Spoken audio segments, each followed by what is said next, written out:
Years ago, when I got into sales, I completely sucked at it in the beginning. I was really bad. I remember when I got the job at Rent a Crate, and first 2 weeks were terrible. I would literally be afraid to get on the phone because people would be rude. They would hang up. I got cussed out. And then I realized I needed some help. And I know every time I mention this, I'm going to get people who are going to ask me, what was the book? I don't remember the name of the book. All I know is it had a red cover. But I ordered this book from lupanics.com that had how to do telesales. And the book was really good because I read the book, and the next day I started to deploy some of the tactics from the book, and they worked. I started getting responses. I started setting appointments. So got to the point where I got really good at setting appointments. I became killer at setting appointments. Then the next stage was doing in-person sales. So I was really good at finding leads, setting up appointments. Then when it got to making actual sales, I would meet people and I would chit chat with them, and I wouldn't make any sales. That went on for I was doing telesales at Rent a Crate, telesales at Panel Systems, and then business environments. My first 3 months, I made no money. And I was on a 90-day draw. I got $3,000 a month for 3 months, and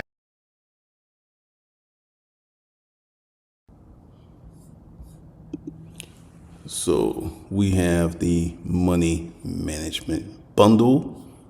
We got that. Then we have more books. We've got, well, it's $1 for these books now because I had to put $1 so they would show up in the playlist.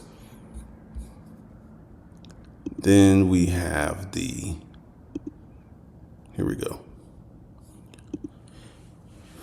The Savage lawsuit, how to file, win, and collect without an attorney. Savage. Then we have The Motherfucker Principle. It's a free book, but it's $1. So go ahead and grab that. Then we have Unlocking the Secrets to Making Millions with a Small YouTube Channel. Dope ass book. Go ahead and get that. Then we have, this was supposed to be free, but I needed to make $1 so I could put it in there. Uncover the investment lie. Discover the truth behind successful investing and avoid common pitfalls. All right. Then we have, this is a killer book. Discover the secrets to a lasting marriage. Things that you need to talk about before you marry your boo. Savage Money, Unlocking the Secrets of Aggressive Money Management. Very good book. Will help you manage your money a lot better than you are managing it now.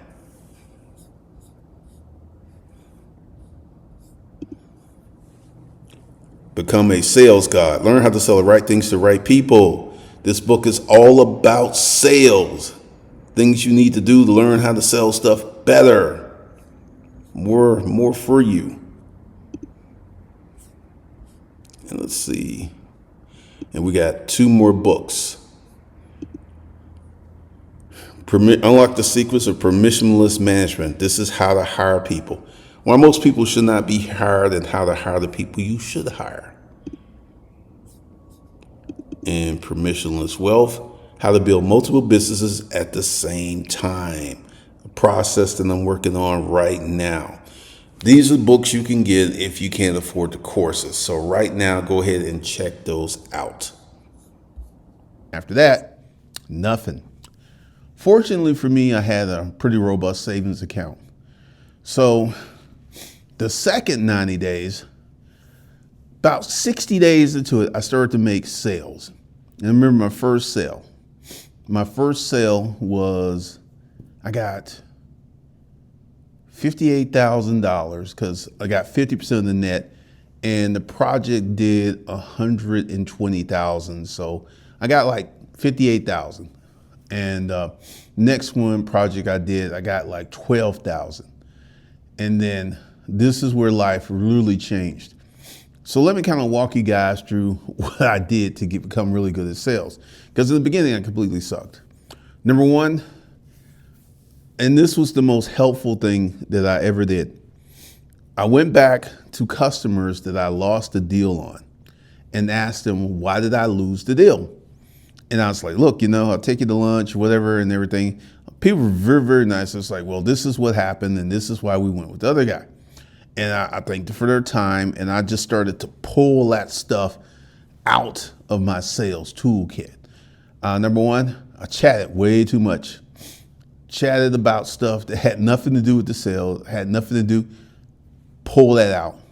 Number two, then one of the things we had to do is we're selling commercial office furniture, right? And you have to do measurements and stuff, and you come up with a print. We did not have an in-house printer. At my last job, we had an in-house technician to do the designs. So I had to farm that out. And I found a college student who was in art school who did my prints. And a little Asian dude, and he knocked them out like that, and I paid him like $30 per print. So I was able to get prints. So I solved that problem. And I was solving problems.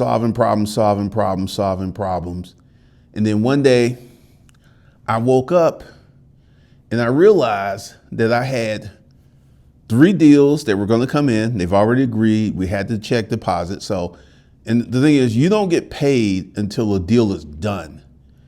That final check, and the final check, you got to go through, do a closeout. If there's any issues, make sure those are solved. Then they cut the final check. And when they cut the final check, that's when we got paid.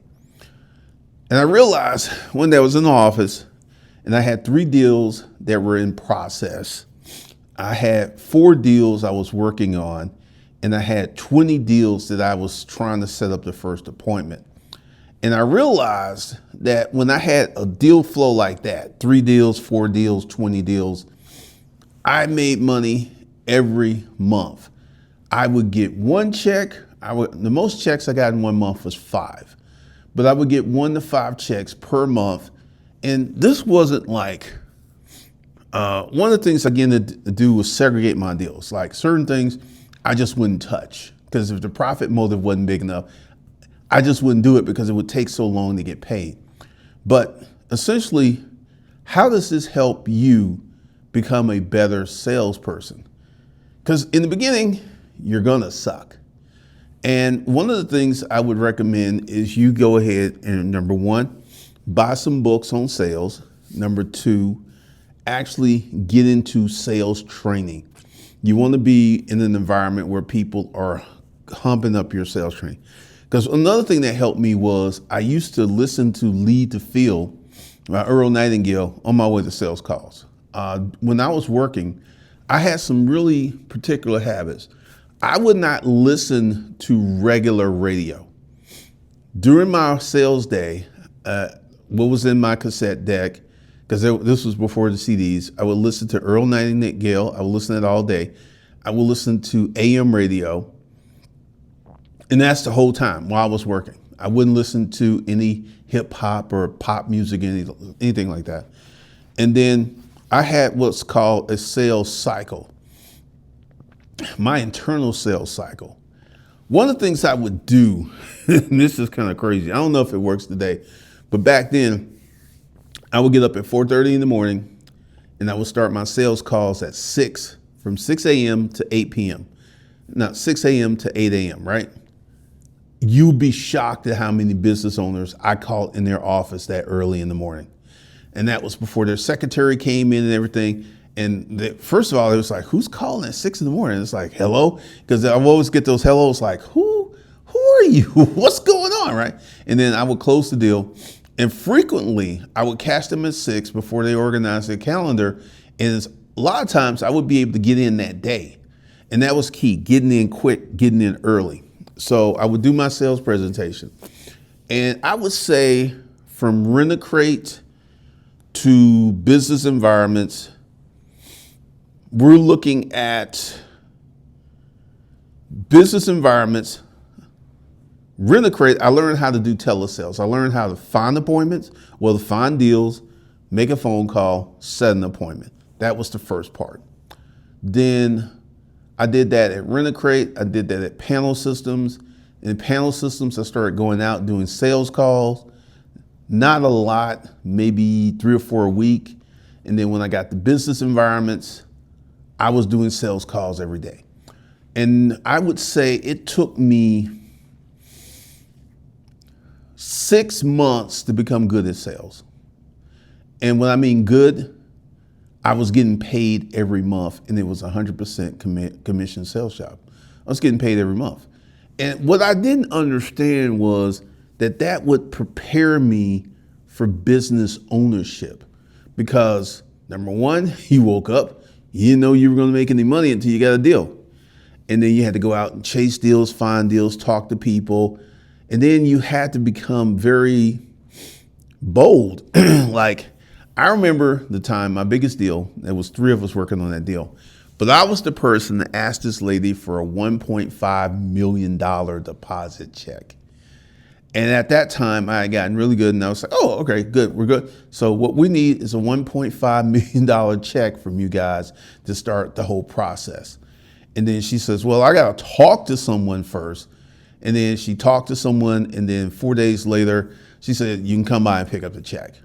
So I will tell you, I wish I had a picture of that check, because I was sitting there like $1.5 million, a check. And I went into the office and turned it into accounts receivable, and I was just sitting there like, and she was like, "Woo!" Everybody was like happy. That was the biggest deal. That deal turned out to be $3 million, and I was really, really happy when I got that commission check, because the commission on that check was $1 million, and we got 50% of the commission, which meant that $500,000 was in the kitty, split between 3 of us. Now, since I was the lead dog, I got $200K. When he slid that check across the table, I was just sitting there like, I'm going to Hawaii. It was just, also, I was an LLC. I had to put away certain money for taxes, because we just got straight paid. They didn't take taxes, nothing out of that. I think my taxes on that was about 20,000 Fed and about 7,000 state. So 27,000 in taxes. So essentially, what I'm trying to say is, once you become good at sales, you don't ever have to worry about making money, because I'll explain something that I'm doing for you guys to understand, the whole sales process. Like, I have a lot of books for sale. Everyone cannot afford my courses. I already know that, but everyone that can afford a book. And what's happening is, and it's going to take some time for this to develop, but if you notice, there's book commercials in all of my videos. I would say by the end of next month, I should be at around $300 a day in sales times 7 days a week. Just book sales, which is $2,100, which is $8,400 a month, just in book sales, not course sales, just book sales. This is a reason that I wrote the books, to help people make money, because the books are really, really good, and they can give you a starting place. So that's the whole thing about learning how to do sales, setting it up, and becoming really good at sales. Because in the beginning, I completely sucked at sales. But over time, I became really, really good at sales. And there's many things. And this is stuff that's covered in the sales book, the sales guide. And it will teach you so much about how to set up sales. Because one of the things is, there are companies out there, and these jobs are 100% commission. But you can't walk in and get the job, because one of the things is, they're going to make sure that you're legit, that you can handle it, because they don't want their company's reputation ruined because you're a bad salesperson. So these jobs, even though they're 100% commission, they're pretty hard to get. They're just not going to let you represent their brand or their company without you being a verified person who can actually do sales. It's just something you guys need to understand and something you guys need to know about. All right, so that's it. Let me know your thoughts and opinions, and I'll talk to you guys in the next one.